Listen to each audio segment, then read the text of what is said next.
செய்யும் வரை நீதிமன்ற புறக்கணிப்பு போராட்டம் தொடரும் என தேனி மாவட்ட வழக்கறிஞர்கள் செய்தியாளர்களுக்கு பேட்டியளித்துள்ளனர்.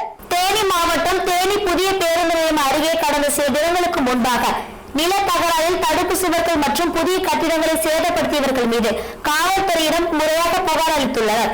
இதனிடையே காவல்துறையினர் உரிய நடவடிக்கை எடுக்காமல் எதிர்மனுதாரிடம் பொய்யான புகார் பெற்றுக்கொண்டு வழக்கறிஞர்கள் மீது வழக்கு பதிவு செய்த காவல்துறையை கண்டித்து நேற்று நீதிமன்ற புறக்கணிப்பில் ஈடுபட்டனர். இந்த நிலையில் இன்று வழக்கறிஞர்கள் மீது போடப்பட்ட பொய் வழக்கை காவல்துறையை ரத்து செய்யும் வரை தொடர் நீதிமன்ற புறக்கணிப்பில் ஈடுபட்டதோடு நீதிமன்ற வளாகத்தின் முன்பாக அமர்ந்து தொடர் உள்ளிருப்பு போராட்டத்தையும் தொடங்கியுள்ளனர்.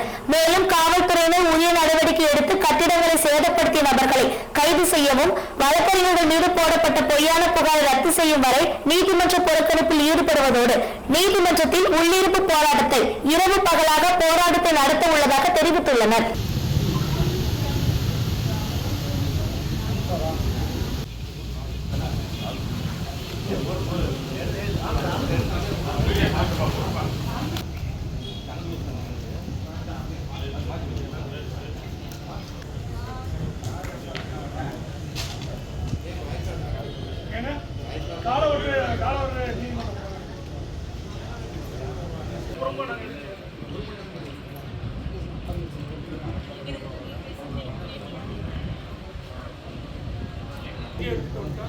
சாப்பாடுக்கு அரேஞ்ச்